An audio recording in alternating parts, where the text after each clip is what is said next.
This is a 2017 Jeep Grand Cherokee Overland. It's a 4x4. Looks great with the 20-inch wheels, black glossy paint there. And you can see as you step inside, that continues to the interior. Beautiful black leather. Those seats are heated and cooled.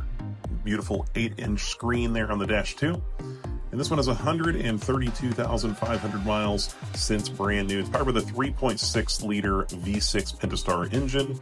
And you can see there's the nice layout on the dash. This one's going to have all of your drive modes as well as factory navigation and of course a backup camera as well.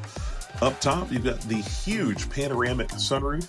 So the first and second row of seats are going to get some nice sunshine through the glass overhead. And you can see these seats in the back, they're also heated too.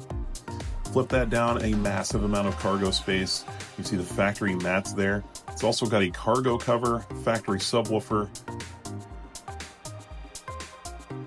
and underneath the floor, a full-size spare as well as a lot of storage. You're going to want to come check this thing out. Next Level in Hillsboro.